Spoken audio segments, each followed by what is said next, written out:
After 10 days of talks in Pretoria, Ethiopia's federal government and the Tigray People's Liberation Front reached an agreement to end the fighting.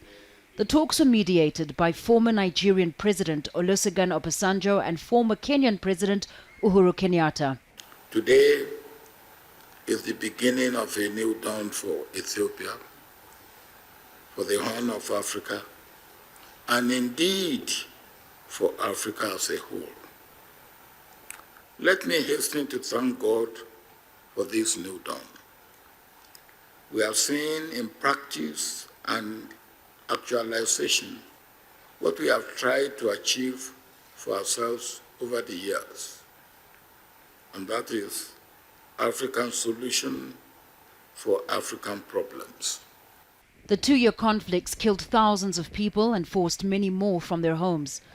Tigray in Ethiopia's north has been under a blockade for 17 months with no banking, telephone and internet services or media access.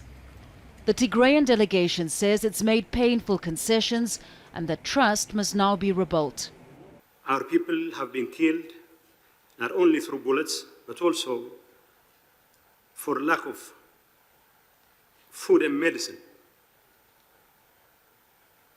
Our children do not go to schools. Our hospitals are not functional because of the war. Humanitarian aid is now expected to resume. The TPLF dominated Ethiopia's politics for nearly 30 years until Prime Minister Abiy Ahmed came to power in 2018. As both sides fought for territory, human rights campaigners have warned of potential abuses by both sides in the conflict. It is now for all of us to honor this agreement. We must be true to the letter and the spirit of this agreement. The people of Ethiopia expected more than the text of this agreement. They demand peace and harmony.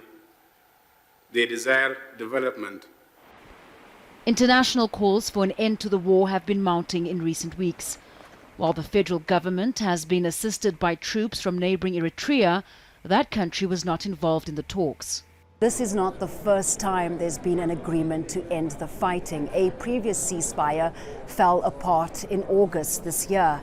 This time, though, there appears to be a greater commitment and optimism that this agreement will hold. Fahmida, Al Jazeera, Pretoria.